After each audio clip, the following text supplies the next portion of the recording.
Bom, pessoal, boa noite a todos. Bem-vindos a mais um webinar da Sobrice, webinar do dia 30 de novembro de 2022. Prazer estar aqui mais uma vez. Vou apresentar os nossos palestrantes. Vamos ter a primeira palestra do Dr. Benjamin Zanoli, seguida pela palestra do Dr. Marcos Menezes. Tá? Eu vou fazer uma apresentação. O Dr. Thomas Sermenati teve uma questão pessoal, não vai poder comparecer aqui no nosso webinar. E o nosso anfitrião, em breve, estará de volta com com a sua simpatia e brilhantismo.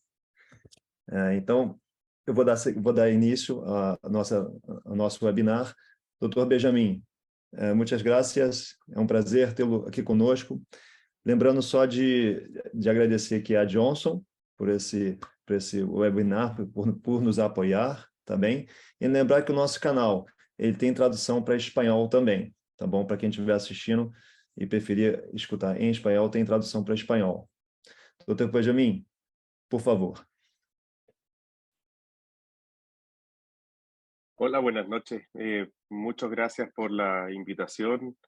Me siento muy honrado de poder mostrar humildemente nuestra experiencia local. Yo trabajo en la clínica alemana de Santiago desde hace 12 años y les quiero contar un poco cuál es nuestra visión acerca del tratamiento de los tumores en el hígado, particularmente de las terapias ablativas, en la que como intervencionistas cada vez nos obsesionamos más en lograr márgenes de ablación lo más parecido a lo que intenta hacer el cirujano, pero por una vía percutánea y usando agujas.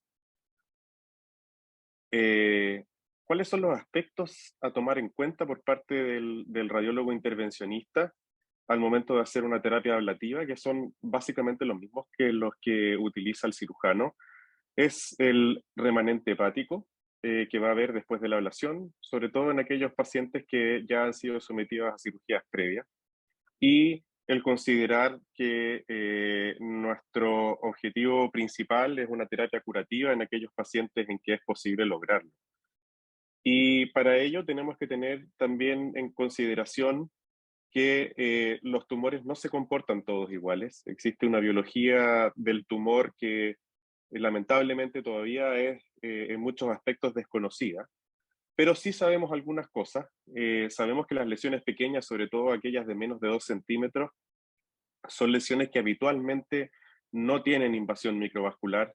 Se describe en hasta un 20% la invasión microvascular, y que aquellas lesiones que ya son más grandes, en la medida en que van aumentando de tamaño, la probabilidad de que exista invasión microvascular es mucho mayor. ¿Y por qué esto es importante para una terapia ablativa? Porque es en las lesiones más grandes en las que tenemos que considerar márgenes de tratamiento mayores, dado que cuando hay invasión hacia pequeñas ramas de la vena porta, la posibilidad de que existan pequeños implantes de células alejados o microsatelitosis es aún mayor, y por lo tanto tenemos que considerar la posibilidad de tratar márgenes más grandes.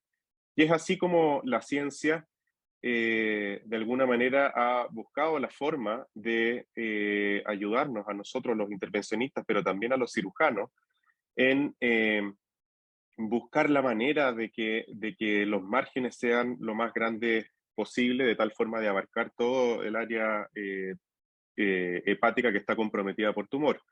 Y los cirujanos han intentado usar imágenes hiperespectrales. Este es solo un ejemplo de múltiples otras alternativas que hay, que básicamente lo que utiliza es la iluminación del tejido con una luz de espectro amplio y la captación de fotones dispersados hacia atrás con un detector monocromático.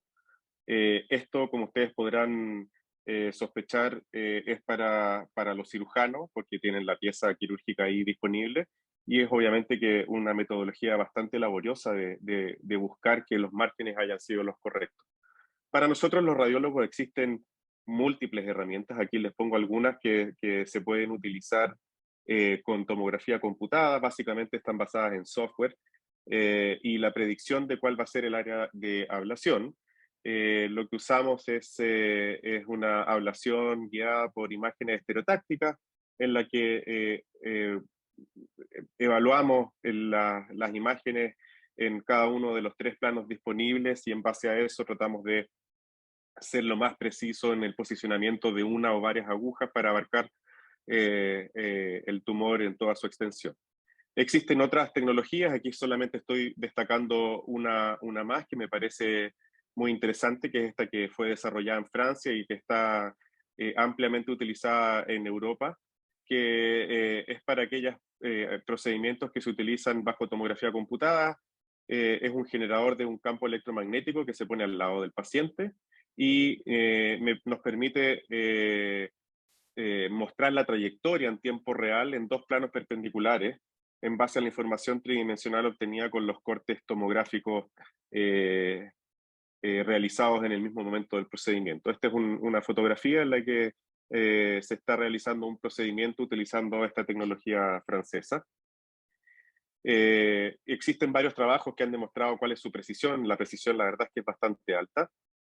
Y en la medida en que los operadores han ido ganando experiencia, también se ha agilizado el proceso. El setting en promedio dura 7 minutos, los barridos de control en promedio son 3, va de 1 a 4, y el tiempo que coloca el operador en colocar una antena es alrededor de 9 minutos. Ahora, nosotros como intervencionistas tenemos que meternos en la cabeza de que tenemos que ser muy precisos. Si vamos a usar una antena o una aguja de radiofrecuencia, tratar de posicionarla justo en el centro de la lesión y tener muy claro cuáles son las propiedades del dispositivo que estamos utilizando para poder tener aquellos márgenes que todos buscamos, que tiene que ser de al menos de 5 milímetros, ojalá de 10 milímetros, ¿cierto? Y tenemos que conocer cuáles son las propiedades, como les dije, de los materiales y cuáles son las características propias del tumor.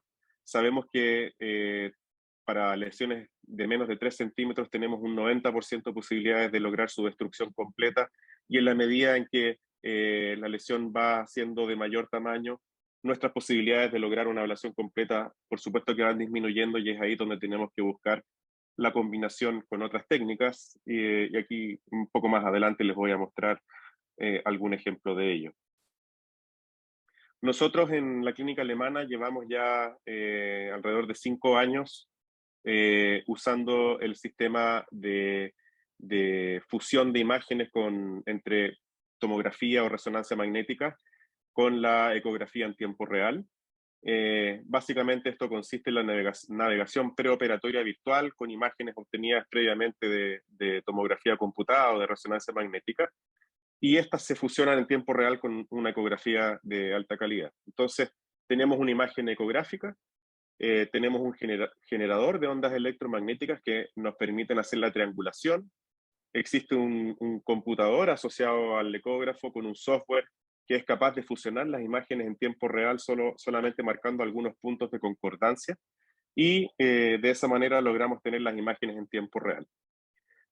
Prácticamente todas las marcas más conocidas de ecografía tienen sistemas de fusión, todos operan más o menos de la misma manera.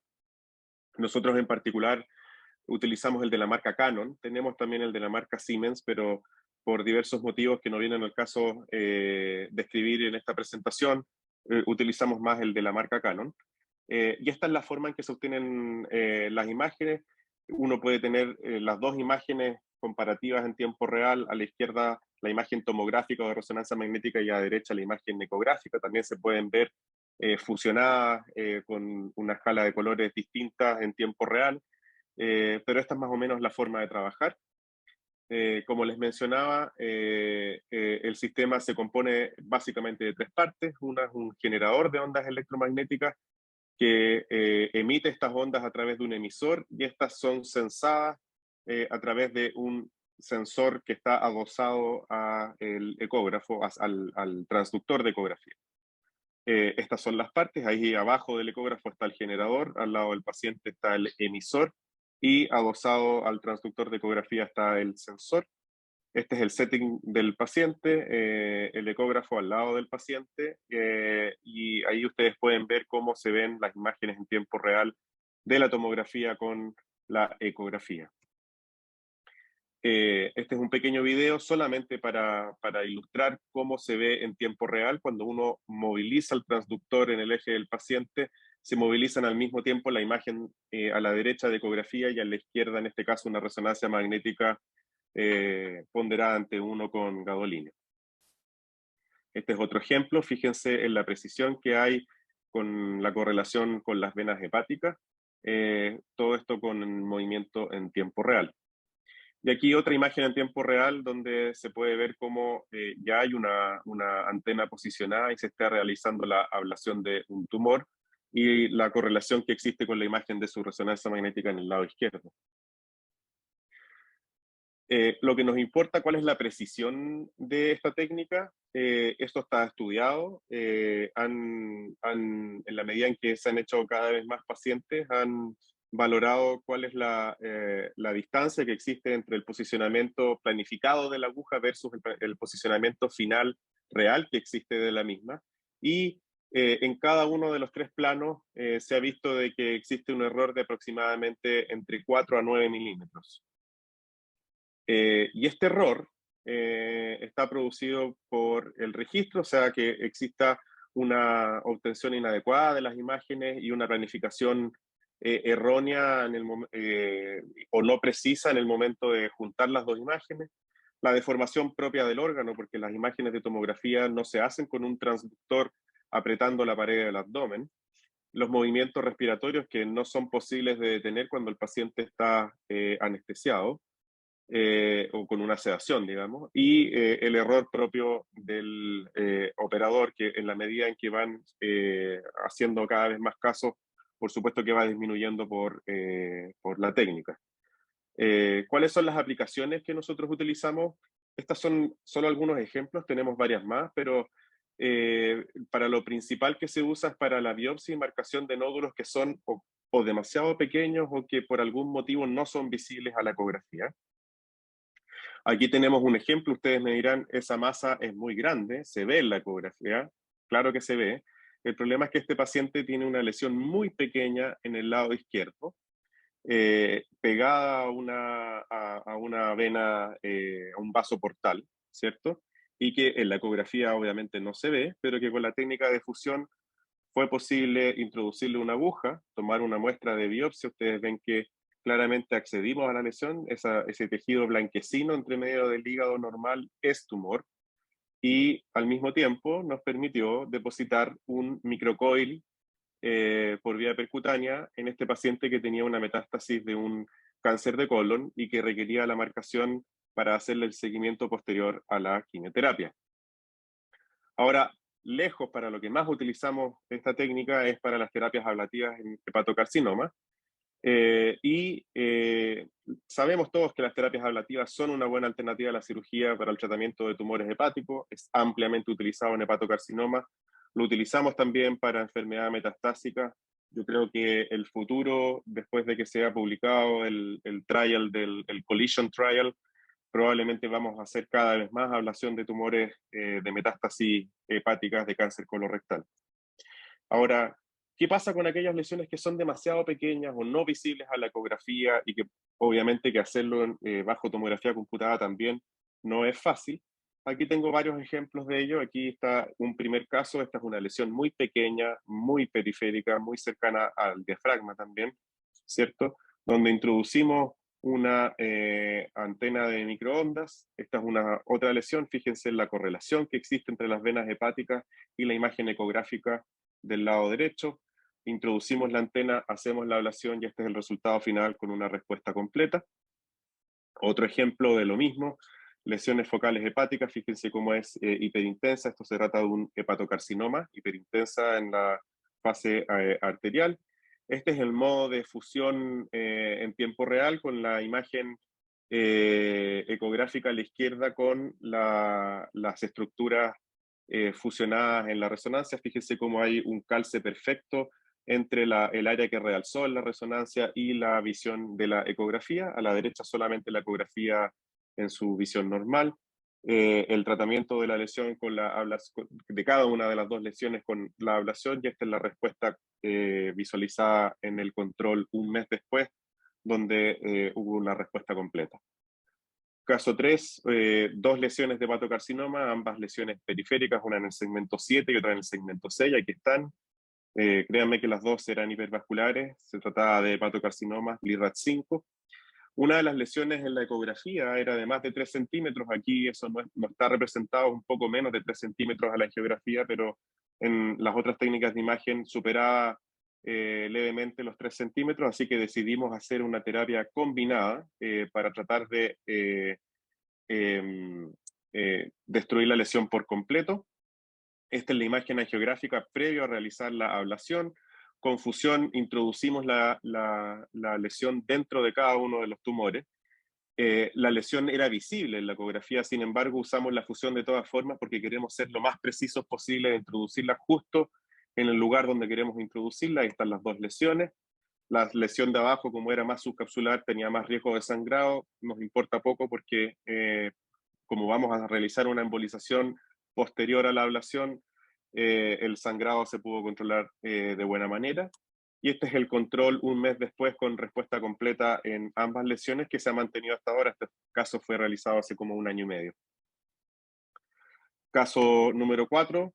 Esta es una paciente con 2 metástasis hepáticas de cáncer colorectal. Fíjense en lo difícil que está esta lesión, sobre todo esta lesión bien periférica, muy central, cercana al lóbulo caudado, y la otra ya, esta es un poco más fácil, está en la periferia.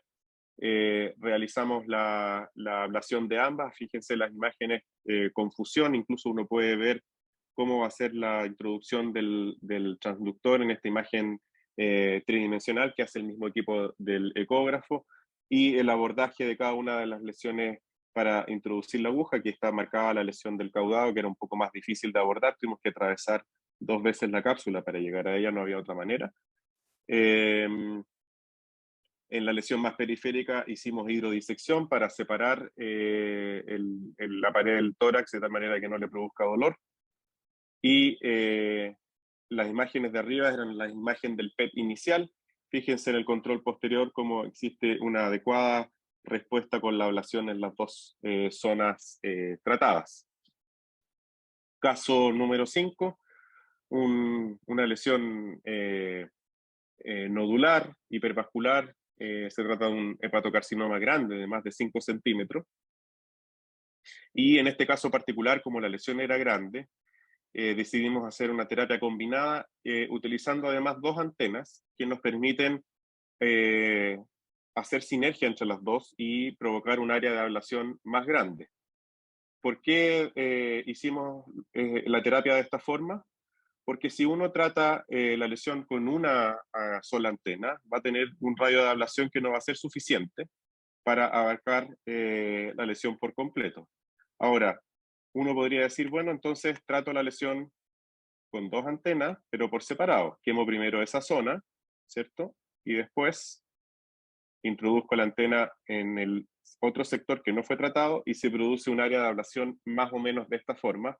Sin embargo, se ha visto que cuando uno introduce dos o más antenas en forma concomitante y las hace actuar al mismo tiempo, la ablación en realidad va a ser mucho más grande, va a producirse cierta sinergia entre ellas, y por lo tanto mi área tratada va a ser mayor, y lo poco que pueda quedar que no es posible tratar en un tumor de más de 5 centímetros, bueno, se emboliza, y con eso, en la medida en que uno puede combinar terapias, se ha visto que los resultados son mejores, y en este caso el resultado fue bastante bueno. Acá no tengo el control posterior porque fue realizado en otro centro, pero aquí tengo un caso similar de una lesión también de poco más de 5 centímetros.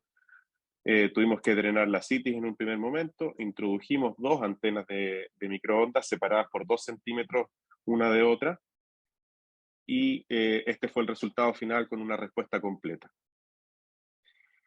Por último, les traigo este caso que fue realizado recientemente. Esta es una mujer de 46 años que se le diagnosticó un cáncer de colon, y en la resonancia magnética de rigor se le encontró una metástasis muy mal ubicada, muy pequeña, detrás de una de las venas hepáticas, y que, como iba a ser sometida a a quimioterapia, nos pidieron que hiciéramos una marcación pre-quimioterapia por si después iba a ser necesario hacer cirugía o no. Habían otras lesiones, pero esta en particular les preocupaba a los cirujanos.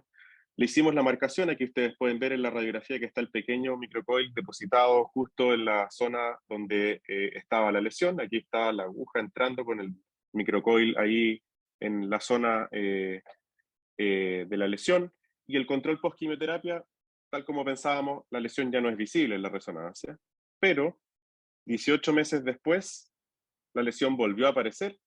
Ahí tenemos la imagen brillando, es más grande incluso que lo que era en el momento del diagnóstico. Ahí se ve en esta secuencia en fase venosa cómo hay una área hipointensa ahí que corresponde al microcoil que fue depositado antes de iniciar la terapia. Aquí está la planificación de la fusión al momento de buscar introducir la antena justo en el centro de la lesión. Este es el plano coronal y este es el plano axial en nuestra planificación. Y aquí está cómo introdujimos la antena justo adyacente y tocando el microcoil. O sea, estábamos precisamente en el lugar donde queríamos hacer el tratamiento. Se introduce la antena en el sitio y se realiza la ablación. Estamos esperando el control en 4 semanas más de rigor. ¿Cuáles son las perspectivas que esperamos para nuestras terapias? Este es un trial cuyo protocolo fue publicado en el último número del CIRSE, creo que es este, y probablemente van a haber otros más que buscan lo mismo. Este se llama Coverall, y básicamente lo que están aquí buscando es ver si es que de alguna manera la inteligencia artificial y distintas técnicas de software nos permiten predecir si nuestro margen de ablación fue de 5 milímetros o no, de tal manera de que podamos tomar acciones dentro del mismo procedimiento. Así que yo creo que este es el camino. Este trial va a ser muy interesante porque podría ayudarnos mucho a saber si es que nuestras terapias están siendo correctas en el mismo momento, sino para buscar otras alternativas. Muchas gracias. Muy bueno. Me gostaria de agradecer-te e felicitar-te pela charla. Pessoal, as perguntas podem usar o chat, então quem está aí pode mandar as perguntas pelo chat. Eu acredito que a gente pode deixar as perguntas e as discussões para o final, né? E aí podemos discutir todas as apresentações. Então, gostaria de passar a palavra ao Dr. Marcos Menezes, nosso colega intervencionista e referência do Sírio-Libanês e do ICESP. Por favor, mestre Marcos.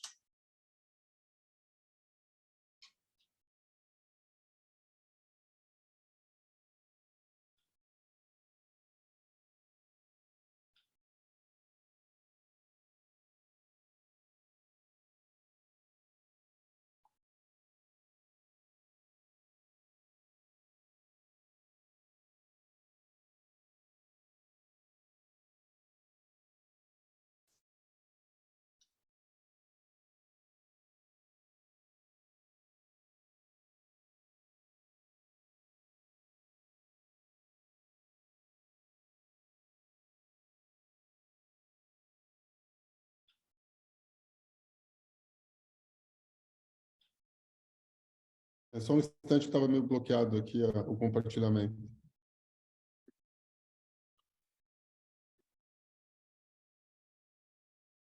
Perfeito. Bom, boa noite a todos. É sempre um prazer estar aqui com vocês na Sobrice, né? Esse grupo de amigos que a gente troca ideias, conversa, troca informações, né? O tema de hoje é um tema que sempre me atraiu muito, desde que eu comecei a fazer ablação, e eu acho que foi a grande evolução nossa, e é o novo, é o que nos resta agora de evolução, né? Do ponto de vista, se a gente quiser melhorar a performance e cada vez mais a ablação ocupar o espaço e ter os mesmos resultados que ressecções cirúrgicas, né? É a questão da gente melhorar nossa precisão, nossa reproduzibilidade, e isso vai vir da gente garantir margem. Desde que eu comecei, acho que todo mundo que passou comigo treinando, eu sempre falo, a gente tem que ter margem, tem que ter margem, tem que ter margem. Eu acho que essa é sempre uma questão fundamental quando a gente entra na ablação. E quando a gente vai falar de precisão, né, esses são os meus conflitos de interesse, quando a gente vai falar em precisão e de procedimentos guiados por imagens, e hoje eu acho que a gente que faz radiologia intervencionista, quando a gente está falando desses procedimentos, eu acho que um bom termo é a gente falar de cirurgias guiadas por imagem. O que a gente faz é muito parecido, é um procedimento, não é só um procedimento, é uma cirurgia guiada por imagem. Acho que isso dá outro porte para o que a gente faz, principalmente na hora que a gente se comunica com os nossos pacientes. É muito importante a gente ter certeza do que a gente está fazendo, a gente ver o que a gente está fazendo. E quando a gente está falando isso do ponto de vista de imagem, às vezes isso tem os seus tricks, né? Como nesse caso, você pode achar que você está vendo o nódulo, você pode achar que a agulha está dentro do nódulo, mas de repente ela não está dentro do nódulo, o nódulo não é bem aquilo que a gente achava, né? Então, é muito importante a gente tem que ter essa certeza. E aí o diagnóstico, a gente tem que usar a tecnologia para nos garantir isso, e não simplesmente o achódromo, né? Então, eu acho que esses princípios que a gente está falando de precisão e de cirurgias guiadas por imagens, a gente tem que ter isso bem, esse conceito. A gente precisa ver o nosso alvo, então, saber aonde ele está, ter a melhor visualização possível desse alvo. E aí hoje a gente já foi mostrado pelo colega chileno a questão da fusão de imagens em situações que a gente não consegue ver a fusão de imagem. Eu era um entusiasta grande de fusão, desde a primeira vez que eu vi isso. As tecnologias evoluíram, mas toda vez que eu tentei entrar em contato com isso, eu desisti, porque tem, assim, ainda eu acredito que mesmo no estágio atual da tecnologia de fusão, tem uma linha de aprendizado grande que se tem que passar, e ela tem dois problemas. A gente ainda fazer a sincronização, a própria fusão, demora tempo, e aonde que ela teria esse impacto? São normalmente lesões pequenas, onde às vezes uma variação pequena pode não estar no target correto. Então, hoje, eu já tentei fazer várias vezes isso, não uso mais. Eu procuro ter certeza que eu estou no nódulo, através, principalmente, ou de contraste ultrassonográfico, ou de contraste por tomografia, algum método que mostre que eu localizo o nódulo, posicione e tenho certeza que a minha agulha está no melhor posicionamento possível, né? Então, a gente tem que ver o órgão, o alvo, a gente tem que ter controle e visualização durante o procedimento do que a gente está fazendo, seja para não ter dano colateral, seja para fazer o melhor acesso e não ter complicações. E se você tiver complicações, você está, ao mesmo tempo, monitorando isso e podendo intervir. E a gente tem que ver o resultado, ou seja, depois que você faz a sua terapia, você tem que checar se aquele resultado foi satisfatório e atingiu as margens que você queria. Então, esses três princípios são fundamentais na hora que a gente vai fazer cirurgia ou terapia guiada por imagem. A gente tem várias armas hoje e também a escolha dessas armas é muito importante. Então, a gente poder, graças a Deus, hoje, a gente tem aqui no Brasil, eu falo que esse slide é um slide que eu comecei a colocar ele há 10 anos, e antes a gente falava só da agulha de ablação de guarda-chuva, depois chegou a agulha reta, depois chegou a crioablação, depois chegou micro-ondas e agora eletroporação e as outras terapias embólicas, né? Então, hoje, aqui no mercado brasileiro, a gente tem todas as alternativas que estão disponíveis aí mundialmente, e é importante para o intervencionista saber como usar essa sua arma, escolher a melhor para cada situação, para cada lesão, para cada paciente. Então, quando a gente fala de agulhas de radioablação, é muito importante você saber as diferentes marcas, porque cada uma tem uma morfologia de área de ablação, um jeito de posicionar a agulha para otimizar o seu tratamento. Então, cada um, mesmo dentro de um segmento que seria radiofrequência ou micro-ondas, tem detalhes técnicos que é muito importante, que vão desde o formato que aquela agulha normalmente produz de ablação, até se você tem que atravessar o nódulo, se você tem que posicionar a agulha no meio do nódulo. Então, isso varia e é muito importante que o intervencionista esteja habituado a usar aquilo e controle essas variações técnicas de cada um dos seus devices, né? Então, saber a ferramenta adequada para cada situação é fundamental. Não use um canhão se você for matar um ratinho e vice-versa, né? A questão de precisão também está muito relacionada com o nível de tecnologia que a gente usa. Então, esses são ambientes, os nossos ambientes estão cada vez mais tecnológicos, mais complexos, porque a gente está fazendo coisas mais complexas. Então, também a gente tem que adequar isso. Se você tem uma lesão muito complexa, é muito difícil, você precisa de suporte tecnológico para isso. Então, saiba adequar o seu ambiente, o que você tenha, ao nível de complexidade que você vai atuar, né? Ou ao nível de complexidade que você, profissional, tenha a habilidade para fazer. Eu acho que esses ajustes são muito importantes na hora da gente ter o resultado, um bom resultado. Saber os nossos limites técnicos e saber os limites do ambiente tecnológico que a gente está para poder fazer aquela intervenção. De uma maneira geral, o que a gente vai falar quando a gente está falando é margem, né? Então, eu tenho que ter uma lesão e eu tenho que garantir uma margem em todo o tumor. E aí que está o grande problema, é aí que está o grande trick da coisa. Porque nós estamos não lidando com uma imagem numa dimensão, duas dimensões, mas nós estamos lidando com uma lesão tridimensional. E, às vezes, como lidar com essa lesão tridimensional é que está a questão, e garantir que a margem que você quer esteja em toda a tridimensionalidade da lesão. E isso não é fácil do ponto de vista cognitivo, né? É o que a gente tem na maior parte das vezes hoje, mas é onde está a maior parte dos erros e é onde está a causa da gente ter recidiva local. E eu acho que aí que está a grande possibilidade, oportunidade de melhora de novas tecnologias que chegarem, e a gente vai ter que... Ainda não tem nenhuma de todas as que eu experimentei que me satisfaça nesse sentido, mas eu acho que aí está o grande pulo do gato para a gente evoluir e trazer melhores resultados, quando a gente realmente conseguir garantir uma margem tridimensional nas nossas lesões tratadas, né? E eu acho que isso não está longe de acontecer, e todo mundo que está envolvido nesse meio também tem que começar a se adaptar a isso. Por quê? Porque o que a gente quer, na verdade, também como o colega chileno disse, trazer os mesmos conceitos da cirurgia para dentro do nosso procedimento. Então, o cirurgião, quando ele vai tratar um nódulo hepático como esse, ele resseca essa lesão, ele tira essa lesão, ele leva para o patologista confirmar se as margens estão livres ou não. Se a margem estiver comprometida, ele volta aqui, amplia essa margem até garantir que todo o tumor foi retirado. E por isso que ele tem bons resultados. Ele garante isso com esse protocolo de check da ressecção, né? Nós temos que trazer esse mesmo mindset para dentro do nosso procedimento.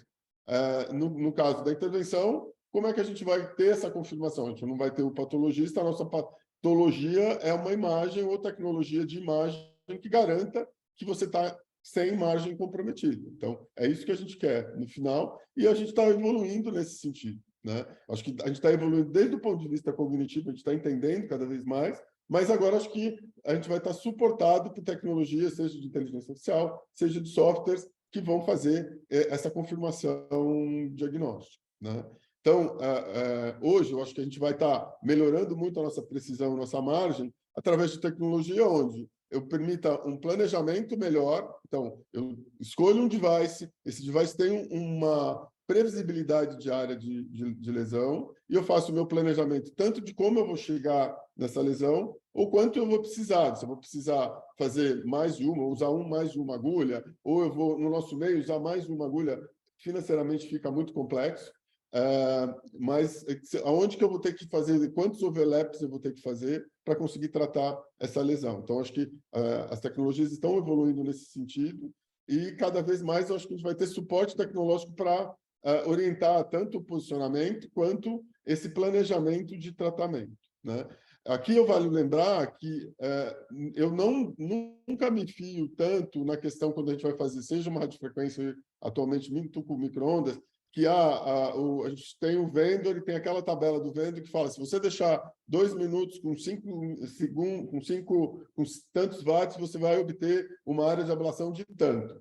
Isso é uma possibilidade, é uma previsão que foi feita em estudos ex vivo, ou seja, estudos onde o tecido não tinha vascularização. Então, normalmente, a maior parte dessas tabelas, elas vão produzir uma área de ablação maior do que a que você vai ter num tecido que está irrigado.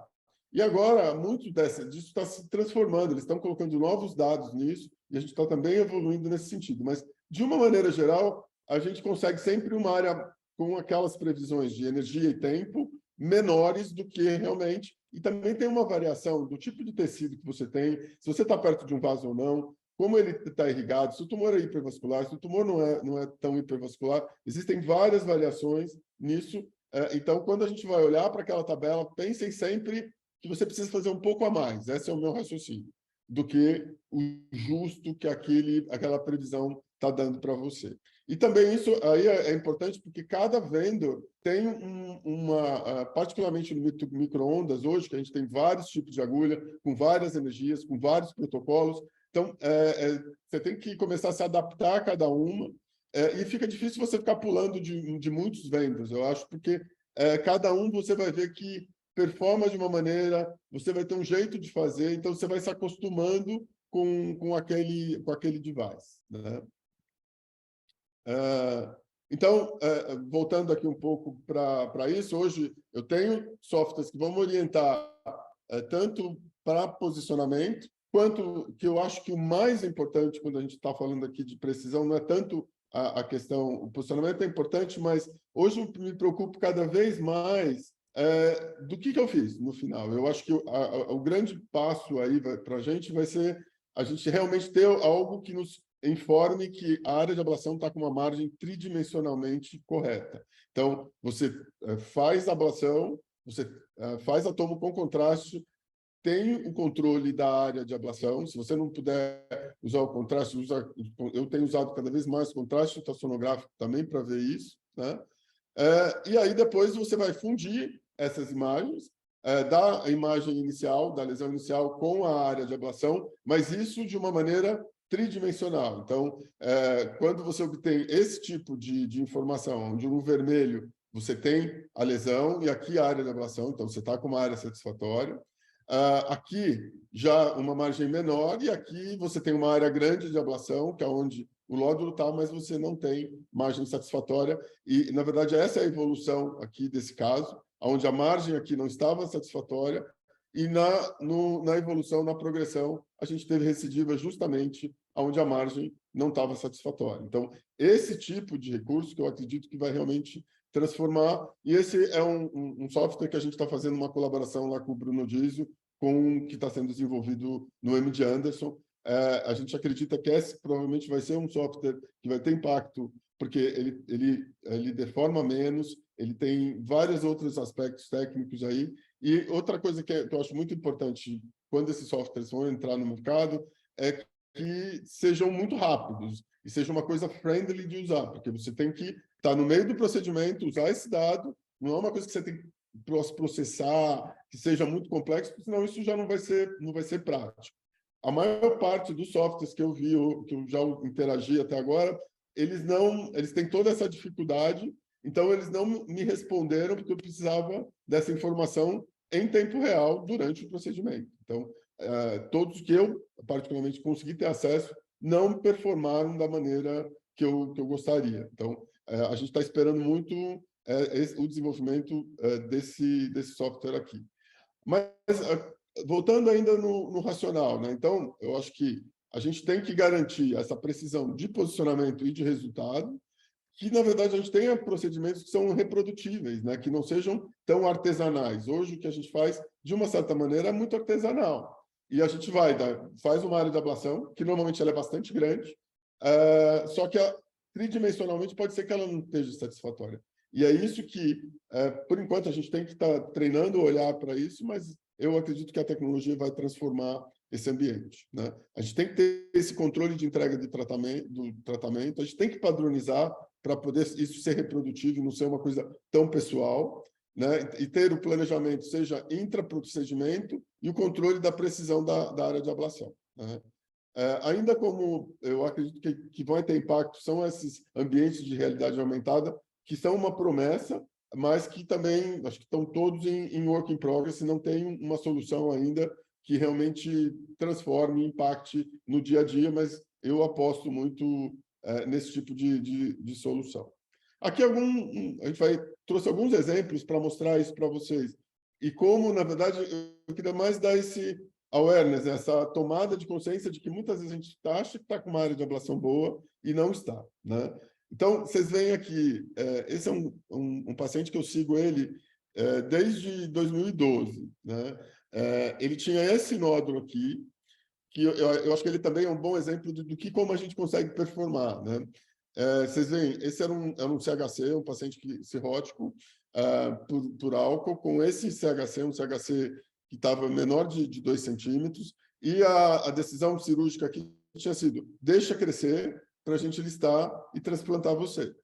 O paciente não queria transplante, me procurou para ablação, então a gente está aqui, a gente usa, todo mundo que passa comigo, eu gosto muito desse acesso transpulmonar, que eu prefiro, na verdade, o posicionamento correto do que um acesso muito ascendente. Nesse caso, a lesão era bem ali no topo. Feita 2 sessões de ablação, vocês veem uma área ok, até vista no plano coronal ok também. E vale a pena aqui destacar uma coisa que eu sempre falo para os residentes. Se a gente está usando uma agulha reta, seja da marca que for, normalmente a gente vai fazer o quê? A gente faz uma área de ablação que ela é elíptica, ela não é redonda. Quanto mais redonda a gente tem uma ablação, melhor morfologicamente ela é. Porque, normalmente, se você tem uma área de ablação elíptica, ela vai estar garantindo, nesse caso da lesão aqui, basicamente a gente fez uma ablação que transfixou toda essa espessura do fígado, né? Então, nesse sentido, eu estava tranquilo. Mas será que eu estou tranquilo para cima e para baixo? Ou, principalmente no lateral da agulha, ela não fica com uma área de expansão tão grande. Então, eu tenho que, muitas vezes, expandir e fazer overlaps. É fundamental que você faça overlaps até para ir tentando arredondar. Nesse caso aqui, a gente estava lidando com radiofrequência. Hoje, micro-ondas tem muito mais essa característica de fazer lesões mais arredondadas do que a radiofrequência.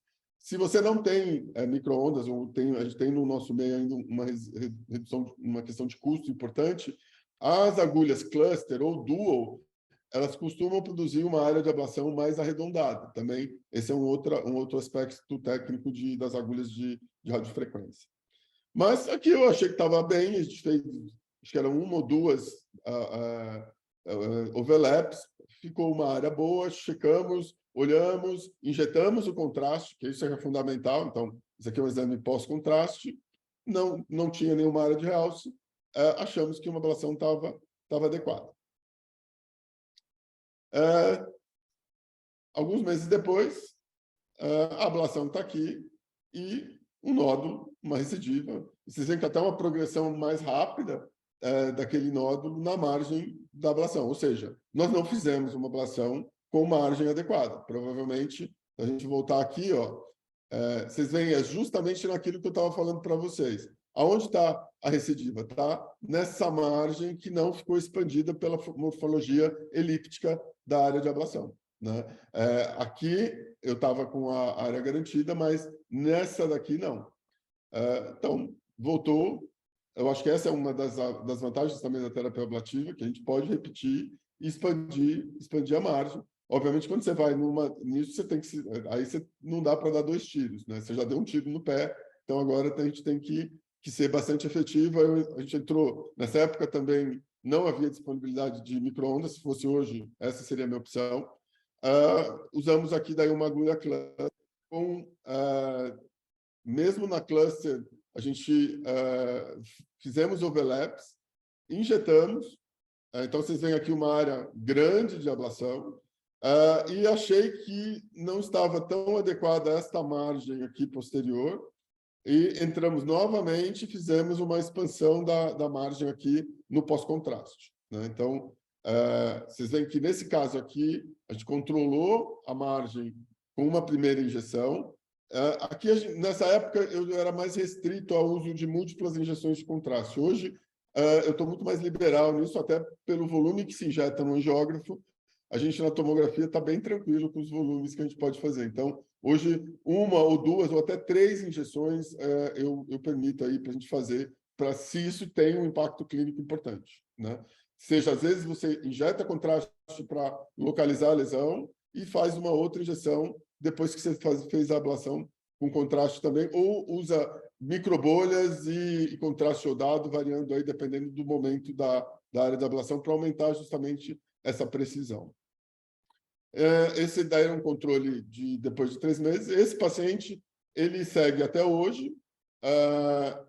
Ele, há 1 ano agora, ele teve uma nova lesão que a gente tratou, ou seja, mas ele está de 2012 aqui, ele vai fazer mais de 11 anos com o fígado dele, é um child A, e não foi submetido a transplante e fez 2 ablações, ou seja, o tratamento local foi a melhor opção para ele. O problema do CHC, muitas vezes, é que a gente não consegue saber esse paciente que tem uma baixa oncogenicidade com controle local EAC, às vezes você pode tratar aqui a evolução, ter muita doença, ele perder a chance, e o ideal teria ido para o transplante, né? Mas eu cada vez tenho tratado e visto muito paciente que prefere o tratamento local do que já ir direto para o transplante. E eu acho que esse é um bom exemplo do impacto que o controle local com terapia ablativa teve na vida desse paciente, dele manter o fígado dele, está há 12 anos só com 2 ablações. E agora ele teve um câncer de próstata e está mais preocupado com o câncer de próstata do que com o CHC dele, né? Esse já é um caso recente que eu estou compartilhando aqui com vocês, da semana passada. Uma menina de 14 anos que teve um carcinoma, tinha um quadro endócrino de acne, clitoromegalia, foi feito um diagnóstico de um carcinoma de adrenal, foi feita a cirurgia, mas houve ruptura da cápsula durante a cirurgia. Ela fez quimioterapia, já tinha feito 2 metastasectomias hepáticas, em 2012 e 2013, mostrando até um certo comportamento não tão agressivo, ou seja, um controle da doença. E agora ela estava com alterações aí um pouco já de aumento de epinefrinas, e a ressonância mostrando esta lesão e uma lesão mais caudal, né? Uma lesão que estava vista bem aqui na ressonância. A gente achou que ia dar para ver bem na tomo, só que foi indicada a ablação para ela, só que quando a gente colocou ela na tomo, a gente não via a lesão. Uma das coisas que ajuda nesse caso aqui é o próprio referenciamento anatômico. Você tinha ali, ela estava quase a cavaleiro no vaso, então você localiza o vaso, seja pelo ultrassom ou pela tomo, e tenta posicionar a agulha. Essa é uma opção. A gente usa muito esse georreferenciamento quando a gente tem um reparo anatômico para posicionar a agulha, mesmo que você não esteja vendo a lesão. Nessa situação, o que eu faço muitas vezes é usar o reparo anatômico para posicionar a agulha, mas checar sempre com contraste se a agulha está bem posicionada no nódulo, e não só depois da área de ablação. E foi um pouco o que a gente fez aqui, né? Então, o nódulo não estava sendo visualizado. No ultrassom, era meio duvidoso, será que é, será que não é? Então, a gente posicionou a agulha, injetou contraste, checou que o contraste estava aqui e a gente fez o ajuste fino do posicionamento por ultrassom. Outra coisa que a gente usa muito, às vezes, fazer a trajetória pela tomo, chegar perto da lesão, e aí, vendo onde que ela está, sabendo que aqui, naquele plano, fazer o ajuste fino do posicionamento com ultrassom e ainda checar com o contraste. Vocês veem que são várias coisas que vão levando a gente a mais precisão. Então, aqui, essa estratégia de entrar, depois de checar na tomo e aonde que ela está, né? Então, checamos, fizemos isso, estava num posicionamento difícil, estávamos corretamente na lesão, ligamos o sistema e, com 2 ou 3 minutos de ablação, vocês veem, ela estava perto de um vaso, o que eu até esperava do ponto de vista de comportamento, aqui no caso de radiofrequência. Que você ia ter uma impedância que talvez não ia cair, porque estava perto de vaso, você ia ter heat sink, que a gente ia ter que fazer alguns overlaps ali perto do vaso, justamente pela proximidade do vaso. Só que depois de alguns minutos, impedância de 400 e caindo e não se resolvendo. Então, aqui fica esse é um alerta. Você não pode falar assim, tratei, está queimado, por isso que você está com essa impedância alta. Você tem que suspeitar que tem alguma questão técnica envolvida. Uma delas, aí você tem que começar a fazer o check do equipamento, do que você está fazendo. Primeira coisa é ver as placas, ver os circuitos, se o circuito está funcionando ou não. Então, a placa estava ok. Às vezes, eu já tive isso, numa vez que o técnico pegou e posicionou, em vez de colocar na coxa, colocou na perna. A perna tem pouca musculatura e pode aumentar muito a impedância justamente só pela má condução da corrente elétrica. Então, não estava na coxa. Os plugs estavam todos ligados, que às vezes pode estar um pouco menos ligado. E a gente não estava entendendo o que estava acontecendo, mas falei, nessa situação, depois de checar tudo, o que você pode fazer é trocar a agulha. Você tem que trocar a agulha. E quando a gente trocou a agulha, a gente descobriu que estava faltando alguns pinos, que vocês veem aqui. Isso que estava levando esse aumento, isso é um problema de fabricação, isso estava levando ao aumento da impedância. Então, essa foi a primeira vez que eu tive isso. Eu queria compartilhar para que todo mundo, se tiver essa situação, pensar nessa possibilidade, que talvez tenha um erro aqui de esses pinos, provavelmente tinha menos pino, e isso estava conduzindo menos energia, por isso que você estava com aquela impedância tão alta. Foi trocada a agulha, só que nesse momento, antes de trocar a agulha, a gente injetou contraste por microbolhas e viu que a área de ablação estava muito restrita, não estava satisfatória, e isso também ajudou o reposicionamento da agulha guiada aqui pelo contraste de ultrassom. Nova agulha reposicionada. Opa, peraí.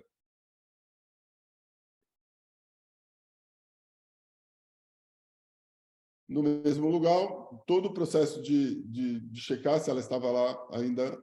Aí foi o comportamento habitual. Nós fizemos overlaps, 2 ciclos, temperatura final em torno de 65, e aí a gente injetou o contraste, e uma área que ficou bem razoável aí de ablação, né? Então, aqui está a lesão. Sempre é interessante hoje, como a gente não tem, é muito importante estar comparando a lesão principal e o resultado que você fez de ablação, né? Eu acredito que realmente, eu até participei uma vez, tem um trabalho publicado pelo Reto Bailey, do grupo de Innsbruck, que num evento que a gente estava lá, ele pegou todos os radiologistas intervencionistas que estavam lá e pegou vários casos e checou com esse grupo de radiologistas experientes que estavam lá se eles estavam satisfeitos com a margem do ponto de vista cognitivo. A maior parte errou muitos casos. O nosso campeão até desse trial foi o Guilherme Martins, mas esse trial, eles até publicaram isso, mostrando que a visão cognitiva é muito falha nessa questão dessa análise, principalmente do tridimensional, porque o que acaba acontecendo? A gente olha para isso daqui e acha que a ablação, olha que área de ablação grande, mas vocês veem o formato de novo, esse formato mais elíptico, mas pode ser que numa areazinha ali ficou uma margem comprometida, e eu acho que isso, quem vai trazer para a gente vai ser um software que consiga fazer essa análise tridimensional. Ele não está disponível, existem algumas alternativas, mas nenhuma me encantou até agora, mas eu acho que esse é o caminho da precisão e da margem que a gente está falando aqui, né? Então, para a gente evitar o famoso tiro no pé, né, eu acredito que pensem sempre em margem. Se você tiver dúvida, amplie a margem, né? É mais seguro, principalmente no nosso meio, que a gente não tem essa possibilidade de vamos fazer isso daqui, o europeu ou o americano, é muito fácil. Voltou, daqui 3 meses a gente faz um novo procedimento. A gente sabe a complexidade e a dificuldade que é isso, seja no ambiente privado, muito mais no ambiente público que a gente trabalha, né? E eu acredito muito que é isso. A gente vai ter a importância do suporte tecnológico é que vai fazer esse game changer de precisão e margem. Eu acho que a gente já, sem isso, a gente já tem conseguido. Se você tem esse espírito de margem, de ir de novo, de ampliar, de fazer overlap, que acho que a maior parte aqui tem isso, eu acho, todo mundo que passou comigo, isso é uma insistência muito minha de como se fazer a ablação. Eu acredito que quando a gente tiver esse suporte tecnológico, não vai ter para ninguém tratamento de lesão focal hepática por ablação. Muito obrigado. Excelente, excelente, Marcos. Muitíssimo obrigado pela apresentação. Então, acho que realmente na radiologia intervencionista, uma das nossas marcas é a precisão. Não é à toa que o símbolo da Sobrice, em sua gestão, mudou e é um ponto central, direto ao ponto e com precisão. Eu queria convidar o Dr. Zé Hugo Luz para mostrar o caso e depois a gente abre a discussão com todos. Pode ser? Vamos lá.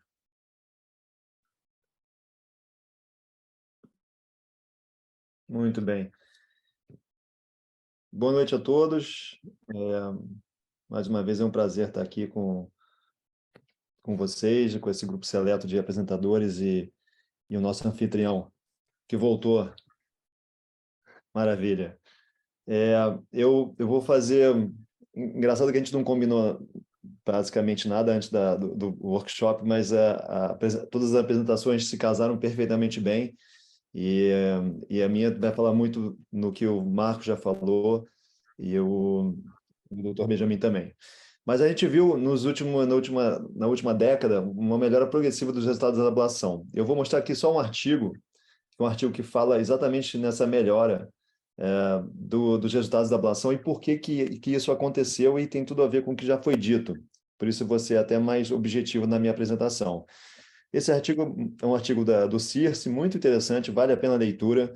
Basicamente, os autores pegaram uma coorte de um pouco mais de uma década e compararam 3 períodos diferentes dentro dessa coorte. Tá? Foram mais de 1.300 lesões tratadas nessa coorte. A primeira coorte, de 2010 e 2013, teve uma sobrevida livre de progressão de 37%. Tá?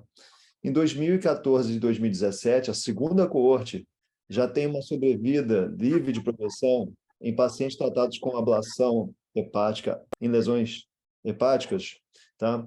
De 69%. Em 2018 e 2021, que é a última coorte que eles comparam, essa sobrevida vai para 86%, tá? Que bate mais ou menos com a sobrevida de um paciente que vai ser submetido a uma ressecção em condições semelhantes, tá? Então, houve uma clara progressão. Os gráficos, eles falam por si, né? A linha lá de cima é a linha verde, é aquela coorte de 2018 a 2021. Uma sobrevida claramente melhor quando comparado ao período de 2014 e ao período de 2010. Por que isso melhorou? Basicamente, os autores destacam 3 motivos que foram exatamente falados aqui nas outras apresentações. Primeiro, a seleção de pacientes, né? Pacientes mais bem selecionados. Antes, a gente tratava lesões grandes, de 5, 4, 6 centímetros. Então, pacientes com lesões menores, mais bem selecionados. Segundo, um controle muito bem otimizado da área de ablação. O Marcos acabou de falar isso exaustivamente. Então, antigamente, a gente fazia uma ablação, às vezes nem confirmava essa área de ablação com uma TC com contraste ou ultrassom com microbolhas. A gente fazia ablação e tirava o paciente da sala. Então, confirmar se a ablação foi bem feita. Se não for bem feita, repuncionar ele no mesmo procedimento. Interessante, nesse estudo, ele mostra que pacientes submetidos à ablação com anestesia geral tinham uma sobrevida melhor. Então, a anestesia geral influenciou diretamente na sobrevida desses pacientes. Por quê? A anestesia é o tratamento do paciente? Claro que não. Os pacientes que fizeram anestesia geral, geralmente são aqueles pacientes que depois que foi feita a ablação, eles injetam o contraste, confirmam a área de ablação, e são aqueles pacientes onde você consegue colocar a agulha talvez com uma precisão um pouco maior. Então, é um viés que levou a esse tipo de resultado. E terceiro lugar que os autores colocam nesse artigo é, obviamente, o desenvolvimento tecnológico. E aí eles destacam uma substituição lenta, mas progressiva da radiofrequência pelo micro-ondas. Tá? Olha aqui que interessante esse gráfico. Então, em azul, é uma ablação feita com algum tipo de tecnologia, seja ela a tomografia com contraste após a ablação, seja ela um software de navegação, seja ela um uso de catéter com navegação, comparado a uma ablação feita sem qualquer tipo de tecnologia. Ou seja, imagina aqui uma ablação feita com ultrassom, sem contraste, sem microbolha e sem tomografia para comparar. Isso influencia no nosso resultado. Isso influencia na sobrevida do paciente, tá? Isso está publicado. Então, vou mostrar aqui 3 casinhos rápidos para fazer um wrap-up aqui de tudo que a gente falou. O primeiro caso é aquele caso dos sonhos, né? Uma lesão pequena, num paciente com um estado geral excelente e ela é única. Então, aqui é o caso que a gente tem que brilhar, não pode falhar e não pode esquecer da margem. Usando 2 métodos, idealmente, para guiar o procedimento, tanto a tomografia quanto o ultrassom, você tem uma confiança, você tem uma capacidade de ser mais exato no posicionamento da agulha. Depois disso, injeta esse contraste. Se a ablação não ficou boa, repuncionar. Nesse caso, a gente injetou contraste, a gente estava satisfeito com a ablação e o controle com 3 e 6 meses. Então, o que a gente quer ver é uma área de ablação sempre muito, muito, muito maior do que a lesão inicial. E como o Marcos falou, as agulhas de ablação por micro-ondas, e esse caso foi feito com micro-ondas, elas fazem uma ablação muito mais esférica, muito mais redondinha.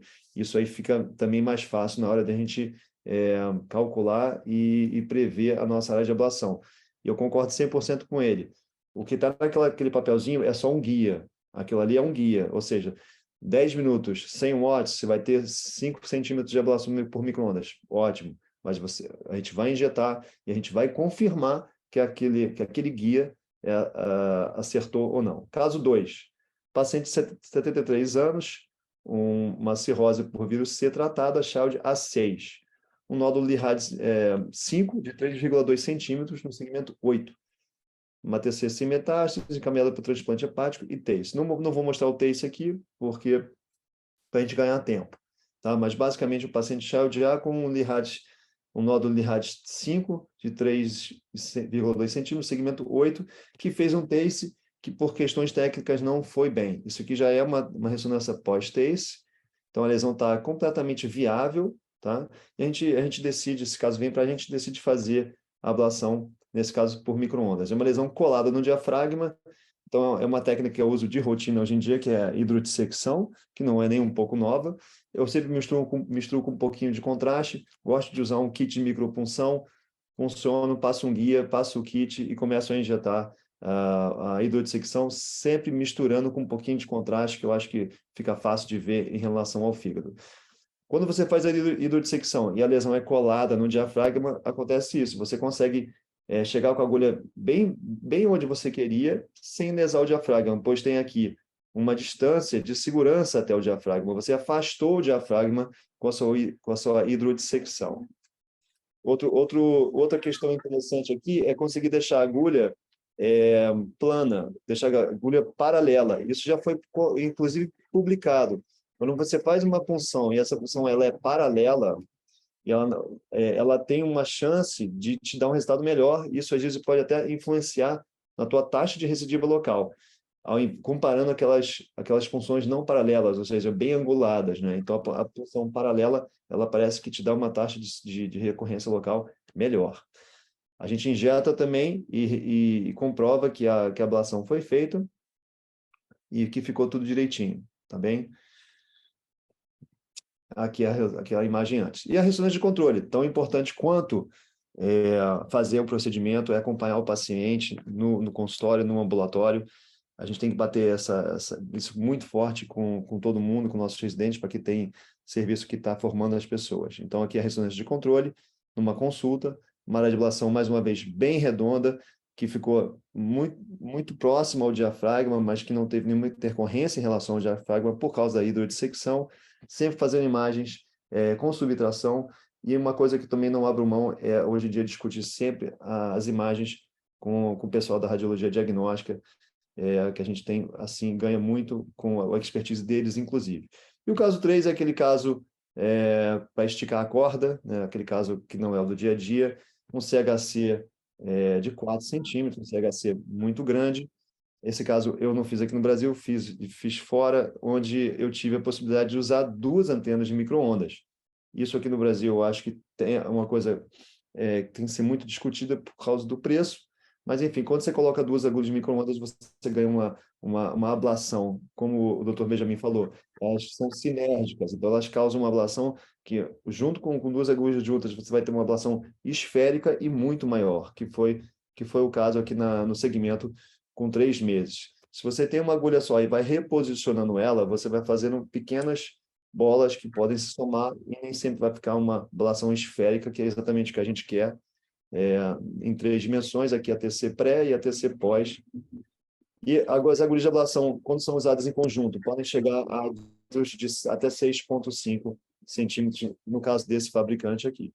Tá? Aqui é a aplicação das 2 antenas, com todos os com as suas críticas em relação ao custo disso tudo. E, por último, um cuidado, nem todas as agulhas são iguais, o Marcos falou isso também, você tem que conhecer bem a agulha que você está usando, umas são mais flexíveis, outras são mais rígidas, umas são mais calibrosas, umas fazem uma ablação mais redondinha, outras fazem uma ablação mais elíptica, e algumas podem, inclusive, quebrar. Isso aconteceu comigo, a agulha quebrou durante o procedimento, era uma agulha um pouco mais flexível, e quando ela quebra e tem um soro infundindo constantemente, o soro extravasa e infiltra o subcutâneo do paciente. Então, tomem cuidado com agulhas que podem quebrar. Concluindo, houve uma evolução clara dos resultados da ablação na última década, nos últimos 15 anos, atingiu taxas de controle local semelhantes a ablações abertas e ressecções cirúrgicas em lesões até 3 centímetros. Estudos recentes mostram que a ablação percutânea pode se tornar a primeira escolha na metástase hepática coloretal em lesões com até 3 centímetros. Questões como a localização do tumor dentro do fígado ainda precisam ser abordadas, né? Lesões centrais, lesões perto do diafragma, a gente tem que ter atenção, não é só o tamanho, é onde elas estão localizadas. E, além disso, tecnologia, ela não está disponível em todos os lugares, então isso também pode influenciar o seu resultado. O estudo Collision já foi falado mais cedo pelo Dr. Benjamin, estamos ansiosos em relação ao que vai acontecer nesse estudo Collision. É um estudo randomizado, fase 3, multicêntrico, onde os seus resultados preliminares já foram, inclusive, divulgados, onde está sendo comparado a ablação percutânea versus a cirurgia em lesões até 3 centímetros, e até agora os resultados são basicamente idênticos, e vai ser muito interessante ver o resultado final desse estudo. Muito obrigado, gente. Um abraço. Muito obrigado. Parabéns, Hugo. Então, acho que tem uma analogia interessante com a cirurgia. Então, entre os cirurgiões, eles dizem que se você não faz um acesso bem feito para a cirurgia, a sua cirurgia não será boa, né? Um acesso bem feito não garante uma boa cirurgia, mas um acesso mal feito, um acesso cirúrgico mal feito, garante que sua cirurgia será péssima, né? E aqui o acesso para a gente, eu acho que é a imagem. Então, a gente tem que ter imagem boa, identificar a lesão, usar o contraste, como foi exaustivamente falado aqui, se precisa, usa de novo, posicionar com precisão essa agulha, né? E margem.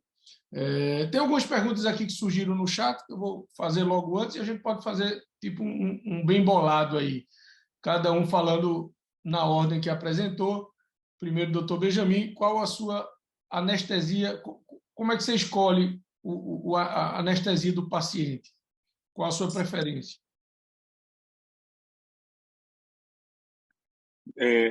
Nosotros acá a todos los pacientes les damos anestesia general,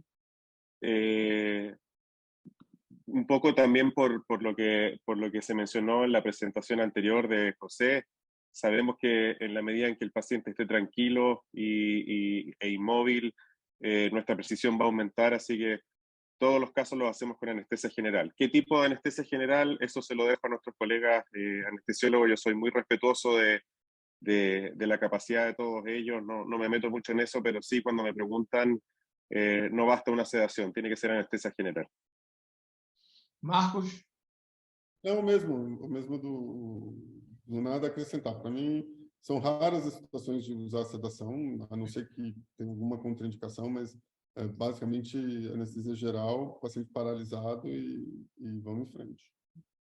José Hugo? Eu tive a oportunidade de fazer ablação com sedação durante 4 anos lá em Lisboa. É o que eles gostam de fazer, é assim que eles fazem. Vantagens, você consegue fazer mais pacientes porque a troca de sala é mais rápido. Enfim, a gente funciona com o paciente quase acordado. Alguns gritam, e depois que começa a ablação, eles aprofundam com Propofol, naqueles 10 minutinhos, né? Estilo ali, e aí depois acordam rapidamente o paciente sai da sala. Eu, particularmente, não me adaptei muito a esse estilo. Gosto também de anestesia geral. 100% dos casos faço TC com controle com contraste após ablação. E, realmente, a anestesia geral, eu tenho aquele conforto de você ter a apneia. E eu queria também dizer uma outra coisa. Eu acho que o anestesista faz a diferença também. Você tem um anestesista acostumado com ablação, isso é um sonho de consumo. Então, eu trabalho com o mesmo anestesista, com a mesma anestesista, há mais de 10 anos. Trabalho com eles tanto no INCA quanto no privado. E eu digo que eles são os experts da ablação, porque eles só fazem isso. Eles fazem ablação para mim, para o Henrique, para o Rafael, enfim, para o Henrique Serrão, e eles pegaram muito a mão disso. Então, um anestesista que sabe fazer anestesia para ablação também é um sonho de consumo. Perfeito. Foi você falando aí que também o anestesista faz uma grande diferença e todo mundo balançando a cabeça aqui, em sincronia. Então, aqui a gente também prefere fazer com anestesia geral, a maioria hoje com máscara laríngea, né, que é uma forma um pouco mais confortável de anestesia geral, mas que fornece uma boa apneia, que você consegue controlar a apneia sempre no mesmo ponto de parada, né, geralmente em expiração. Tem outra pergunta aqui que fala, o Zé Hugo mostrou um caso, ele disse, aqui é o sonho, é uma lesão pequena na periferia do fígado, sem nenhum vaso por perto, que você usou micro-ondas. Como tem sido a seleção, a escolha da técnica ablativa de vocês? Vocês partiram tudo para micro-ondas? Quando é que escolhem? Quando tem vaso por perto? Como tem sido isso? Por favor, doutor Benjamin. Sí, mira, yo me imagino que en Brasil es muy similar a Chile en cuanto a los precios. La radiofrecuencia acá cuesta la mitad de lo que cuesta la microondas. Y yo creo que parte importante de nuestra labor es ser responsable con la elección de los dispositivos.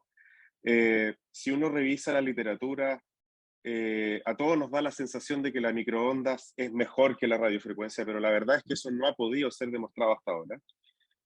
Yo en particular, para lesiones pequeñas y que están alejadas de los vasos sanguíneos, sigo utilizando radiofrecuencia.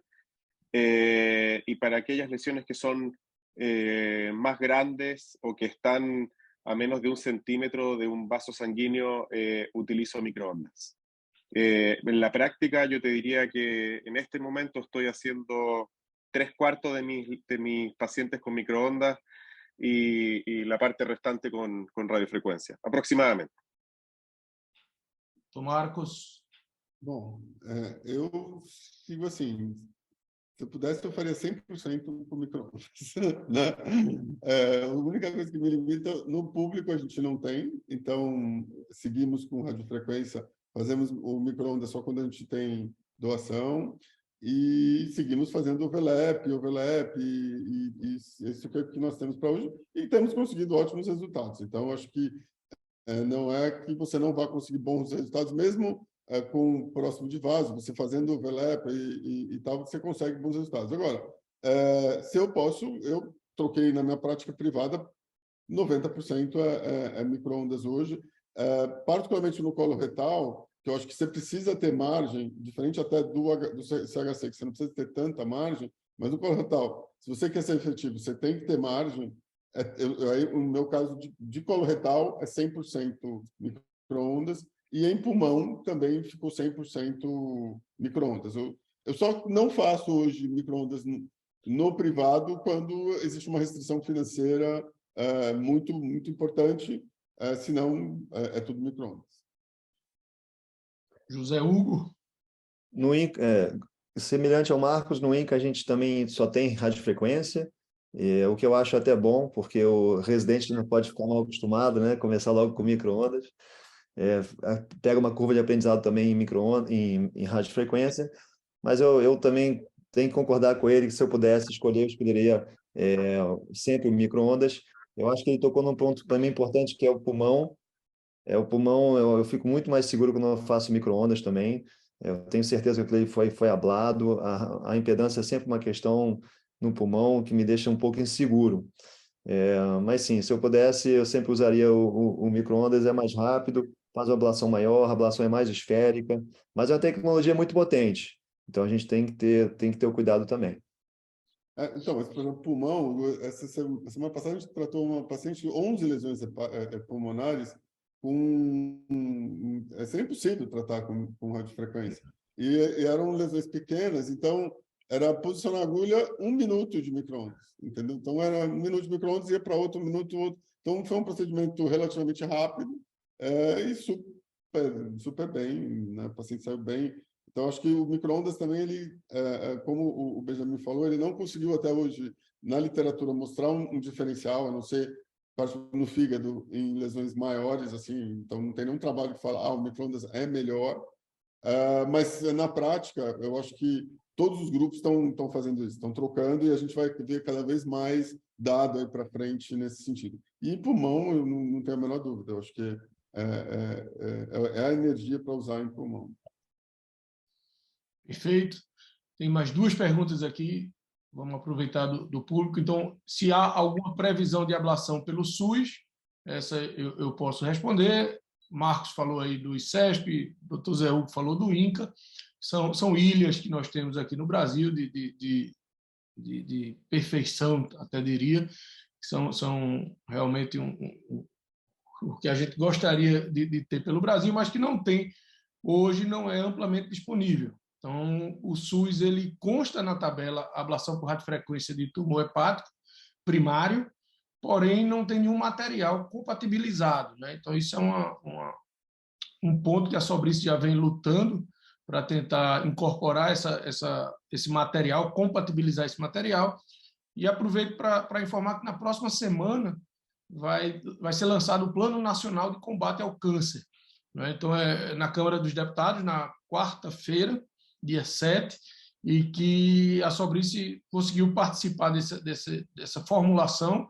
Fizemos um documento extenso mostrando a realidade dos procedimentos que o SUS oferece na oncologia e a inviabilidade de vários deles, como biópsia, drenagem biliar, nefrostomia e radiofrequência, ablação por radiofrequência, e esperamos realmente que sermos ouvidos e que isso mude, porque foi incorporado o código, mas sem material. E isso se repete no SUS. É interessante como ele bota um procedimento e o material daquele procedimento, obrigatório para aquele procedimento, não é incorporado. A última pergunta aqui do público, do Daniel Marques. Obviamente, a ablação por micro-ondas é uma tendência. O que precisa para um resultado ainda melhor? Evolução dos aparelhos de ablação ou dos aparelhos diagnósticos de imagem? Quem gostaria de comentar? Dr. Benjamin, quer começar? Bueno, sí, yo pienso que los dispositivos siempre van mejorando. Eso lo hemos visto. Cada vez hay más proveedores de máquinas de microondas. Están apareciendo otras técnicas ablativas. Yo creo que siempre vamos a ver mejoras ahí. Sin embargo, si ustedes me preguntan a mí, yo creo que todo está encaminado ahora a que nosotros seamos capaces de verificar en el intraprocedimiento que logramos hacer una terapia efectiva. Ya hemos mejorado mucho en la calidad de las imágenes para poder acceder a la lesión en forma precisa. Ustedes están mucho más cómodos por lo que pude ver con las técnicas guiadas por tomografía computada y verificación con contraste. Yo en lo particular me siento muy cómodo con la fusión con ecografía. Creo que estamos obteniendo resultados muy precisos, lo hemos podido corroborar en cuanto a la precisión con los resultados que hemos obtenido en los controles ulteriores, pero sin duda alguna lo que mostró Marcos en su presentación respecto de la valoración final, la deformación de los tejidos y la posibilidad de que el software nos pueda indicar que la ablación fue efectiva, va a ser un gran avance y un gran aporte para nosotros para poder definir si es que la terapia fue efectiva. Y por último, me gustaría mencionar que si uno comienza a revisar los últimos trabajos publicados, yo diría que en los últimos 3 a 4 años, todo indica a que en la medida en que uno tenga opción de combinar terapias, y no solamente las terapias de radiología intervencional, embolización, ablación, sino que también las de nuestros colegas radioterapeutas, en algunos casos, combinar la ablación con SBRT o con embolización, en fin. Incluso ahora ya se está comenzando a hablar de la embolización utilizando inmunoterapia con Pembro. Son cosas que se vienen y yo creo que tenemos que cambiar nuestra mentalidad a que de ahora en adelante, en la medida en que podamos combinar terapias, vamos a ser mejores, vamos a obtener mejores resultados. Eu acho que a resposta para o Daniel são as 3 aulas mesmo. Eu acho que eu não tenho dúvidas que eu acho que assim, a energia que vai ficar como a energia padrão de ablação vai ser o micro-ondas, né? A eletroporação, para mim, é uma energia de exceção em alguns casos, e eu acho que à medida que o micro-ondas ele é rápido, é potente, é consistente, é previsível, então acho que assim ele vem com tudo, e acho que ele chegou num certo nível de energia. Está vindo está tendo algumas melhoras nesse sentido de dar mais energia para a gente fazer áreas maiores.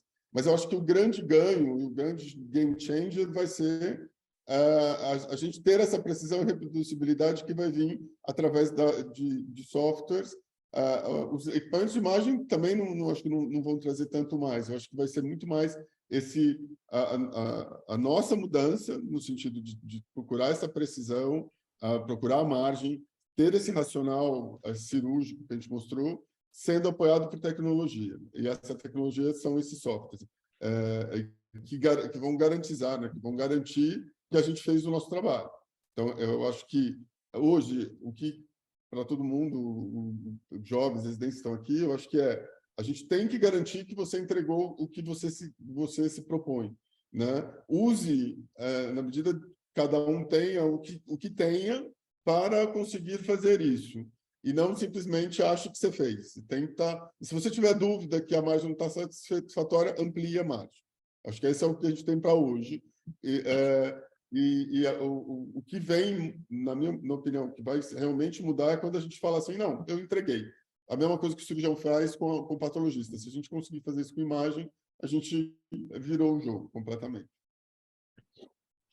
Não tem muito mais que acrescentar. Eu acho que o ganho que a gente teve com a tecnologia que o micro-ondas ele é mais reprodutível, ele é mais esférico, você tem uma ablação mais reprodutível mesmo, mais previsível. A agulha de radiofrequência às vezes faz uma ablação grande, às vezes faz uma ablação pequena. Eu acho que o mindset da gente também mudou. Hoje em dia a gente entra numa ablação com um mindset que a gente tem que ablar tudo, e se não ficar bem ablado, a gente tem que resolver no mesmo procedimento, não é para depois, né? Eu acho que também a tecnologia que nos guia também melhorou muito. Antigamente eu só entrava com a TC, eu só entrava com ultrassom. Hoje em dia eu entro com a TC e com ultrassom sempre. Sine qua non, e injeto o contraste no final. E além disso tem todas as técnicas de fusão, o Dr. Benjamin mostrou, que estão aí para auxiliar a gente também. Perfeito. Com tantos fabricantes de micro-ondas chegando aí ao Brasil, acreditamos que vai haver um barateamento da tecnologia, o que permite, e como o Marcos falou, como já foi falado aqui, então, na hora que você pode usar 2 agulhas, você tem o potencial da técnica se amplia, assim como a zona de ablação.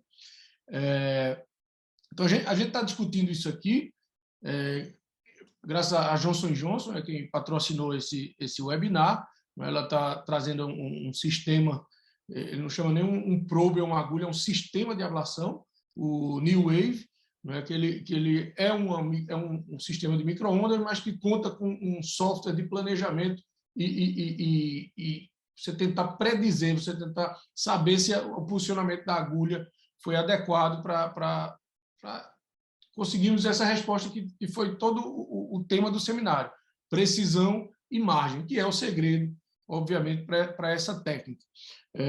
Então, eu queria abrir a palavra para... Eu olhei aqui o público, tem muita gente nova, gente residente, eu queria que cada um desse uma dica para quem está começando. O que é que você acha que é importante? Assim, pode ser um órgão que você tem que poupar, por exemplo, cuidado com vesícula biliar, cuidado com diafragma. Tem outro que diz, não, diafragma eu não me incomodo, como a gente já até discutiu aqui. Quais seriam 2 ou 3 dicas que vocês dariam para quem está entrando nesse mundo aí de radiofrequência e ablação, micro-ondas, o que for? Pode ser fígado, pode ser rim, pode ser pulmão. Quem quiser começar, fique à vontade. Bom, eu falaria assim, margem. Essa é a melhor dica que eu acho que você pode dar. Garanta a margem, tenha foco no paciente. O foco no paciente está em fazer esse planejamento, se comprometer com o pós-operatório imediato e principalmente no follow-up. Porque falhas vão ocorrer com todo mundo, quanto mais você fizer, mas se você tiver foco no paciente, se você tiver conexão com o seu paciente, você entra de novo, trata e controla a doença desse paciente. Então, eu acho que essas seriam as minhas dicas. Posso falar? Eu acho que a minha dica é um pouco parecida. Eu diria que para quem está começando, hoje em dia a gente tem que se acreditar, a gente tem que se olhar como médico do paciente. Acabou essa história de quem for radiologista não faça ablação e alguém vai cuidar. Eu acho que o que vai fazer diferença se eu vou ser um bom médico ou não é se eu sigo esse paciente, se eu entendi que para ele a indicação estava bem feita, e se depois que eu fiz o procedimento eu acompanho ele num consultório, eu acompanho ele num ambulatório, e eu não deixo para outros seguirem esse paciente. Esse paciente agora também é meu, e eu vou seguir ele por quanto tempo a doença dele me deixar seguir, e vou influenciar no tratamento dele, vou discutir com os outros médicos. Então, a grande dica aqui é que não seja um executor de procedimento, seja um médico do paciente. Tu, Benjamin, gostaria de falar? Sí, yo solamente voy a complementar de que cuando se está empezando es muy importante entender de que el trabajo médico es un trabajo en equipo. El manejo del hepatocarcinoma y también de cualquier otra lesión hepática debe ser visto en forma multidisciplinaria. Tenemos que trabajar con nuestros, ya lo mencionaron, con nuestros colegas y amigos radiólogos diagnósticos. Ellos tienen mucho que aportar y mucho que enseñarnos. Yo prácticamente en todos mis casos consulto con ellos. Ellos a veces ven lesiones que yo no he visto, tienen algunas discrepancias, lo discutimos. Pero también les recomendaría acercarse a los cirujanos, tratar de ir a las cirugías. Ellos tienen una visión muy distinta en un inicio a la que nosotros tenemos cuando estamos comenzando nuestra formación. Y incluso ahora en mi práctica yo muchas veces voy a las resecciones con los cirujanos, los ayudo yo mismo a buscar otras lesiones con ecografía intraoperatoria. Ellos saben de que nosotros estamos mucho más acostumbrados que ellos a utilizar esta técnica. Si hay algo que hacer una ablación intraoperatoria, la hacemos en conjunto. Me piden a mí que yo introduzca la aguja, a veces la hacen ellos, pero el trabajo en equipo y la cercanía con todo el equipo que está relacionado con la atención del paciente, yo creo que es clave, es fundamental y nos hace crecer a todos. Esa sería mi recomendación. Perfeito. Tem mais uma pergunta do Felipe Furtado, se a eletroporação tem sido usada na prática. Acho que eu também posso responder essa. Acredito que poucos centros no Brasil dispõem de eletroporação. Os que eu sei que dispõem seria o Asta, em São Paulo, e o Vila Nova Star, em São Paulo. E sei que esse aparelho já foi algumas vezes ao Rio e a Salvador fazer procedimentos. Acho que foi isso. Não sei mas são casos bastante selecionados e assim, não acredito que não seja uma tecnologia para o uso diário, né? O diário mesmo são, na minha opinião, são ablações com radiofrequência e micro-ondas. E a última, para encerrar, antibiótico terapia profilática, fazem de rotina? Por favor, Benjamin. Pode falar, por favor.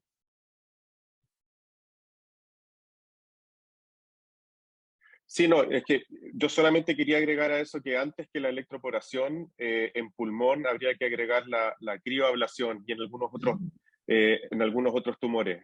Antes que la electroporación, que ha tenido algunos resultados buenos en páncreas, pero la crioablación en pulmón y en riñón está siendo cada vez más utilizada. Yo no tengo experiencia personal, he visto crioablación fundamentalmente en hueso, pero sé que en Estados Unidos y en Europa está siendo cada vez más utilizada.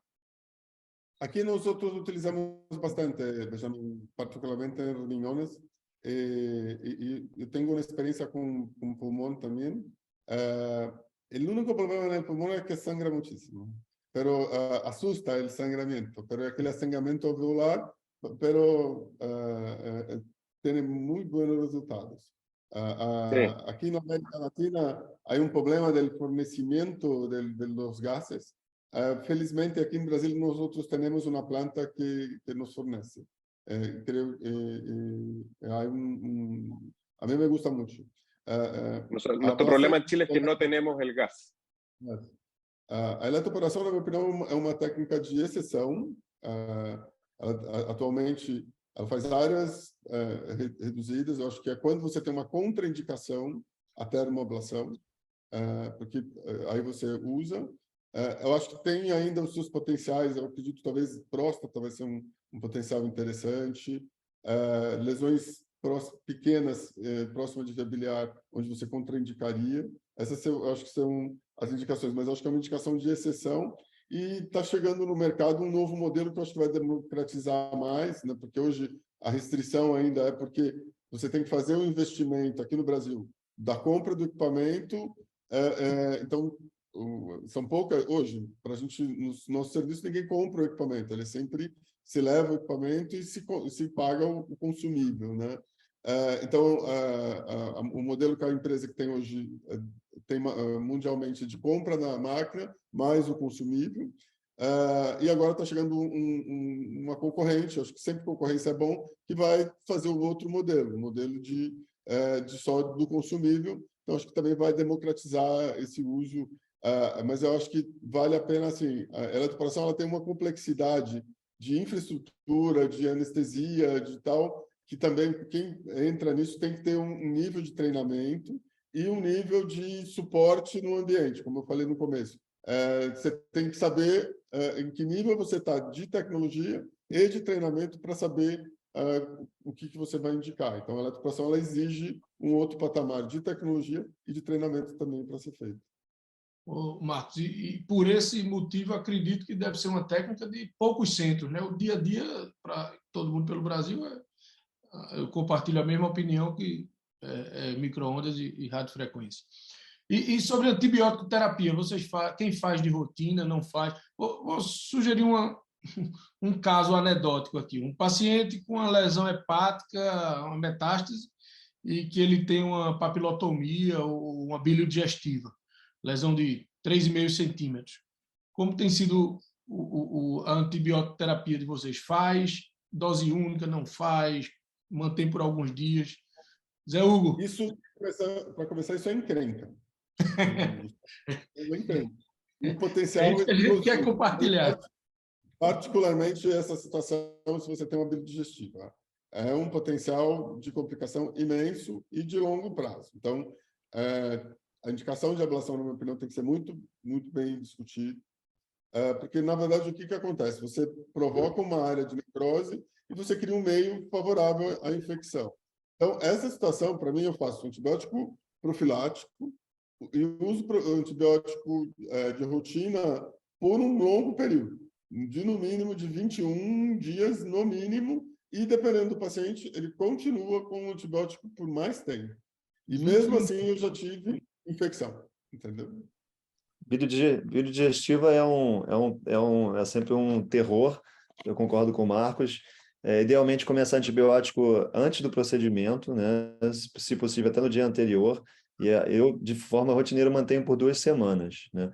A gente teve um caso catastrófico de abscesso lá em Lisboa, e era um padre, enfim, e a chefe do serviço é super católica, e ele tinha uma bile digestiva, e ele, enfim, mesmo com antibiótico, ele acabou fazendo um abscesso, e a gente fez, eu acho que a gente acabou fazendo só 10 dias, enfim, eu não sei se foi isso, mas eu faço 14 dias de antibiótico se tem bile digestiva.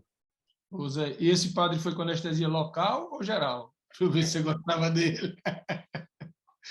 Doutor Benjamin, como tem sido seu protocolo de antibioterapia? Nosotros también damos 2 semanas de antibiótico en estos casos. Perfeito. Então, eu trouxe isso à tona porque, assim, que eu saiba, não existe consenso, mas são pacientes que a gente fica sempre com o pé atrás e temos que fazer uma antibiótico prolongada, e aí vai variar, você vai ver pessoas que fazem por 7 dias, 10 dias, até 21 dias, como foi dito aqui. Mas é unanimidade que precisa fazer antibiótico e não é uma dose única durante o procedimento, né? Alguém gostaria de comentar mais alguma coisa? Deixa eu ver se tem mais alguma pergunta aqui. Não temos. Alguém quer falar, acrescentar alguma informação sobre essas novas tecnologias? Alguém teve já a oportunidade de usar a New Wave? Eu já vi a New Wave aqui, não, eu já tive a oportunidade de usar fora. Aqui ainda não, a gente está conversando aí com a Johnson, mas eles já estão com ela no mercado, mas a empresa acho que era muito séria nessa questão aí. É uma ótima agulha, assim. Tem algumas complexidades de gás, de logística também, que acho que eles estão vendo como resolver, né? Benjamin, o Zé Hugo tiveram a oportunidade de utilizá-la? Aqui no Brasil, não. Mas já nos serviços que eu fui, sinceramente, não me lembro. Mas não tenho experiência para dizer aqui, não.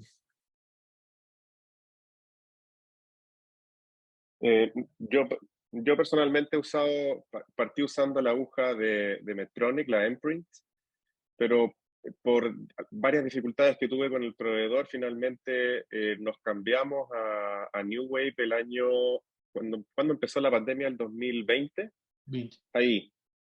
Y llevamos más de 60, 70 casos con ellos y la verdad es que los resultados han sido muy buenos. La aguja es bastante buena, bien precisa. Tienen una ventaja respecto de la Emprint, que tiene una antena que es de 17 gauge, bastante fina comparada con la Emprint, así que tiene varias ventajas y tiene esto de que tú puedes usar 2 o 3 concomitantes y que por lo tanto aumentas de forma considerable tu radio de ablación. Así que yo la verdad es que no he tenido problemas. Perfeito. Muitas graças. Alguém quer falar alguma coisa? Então, gostaria de agradecer a todos, gostaria de agradecer a Johnson com o seu novo produto, desejar aí boa sorte a todos, e foi muito boa a discussão aqui, parabéns a todos os palestrantes. Acredito que as perguntas e o debate também acrescentou bastante aí, que esse é o dia a dia do intervencionista oncológico, né? E vamos torcer aí, como dito, para isso entrar no SUS e poder levar essa tecnologia para todo mundo, que sem dúvida uma quebra de fronteiras aí o tratamento percutâneo dessas lesões. Ok? Boa noite a todos, muito obrigado e vamos em frente. Obrigado, doutor Benjamin. Muchas gracias por la invitación. Obrigado, graças.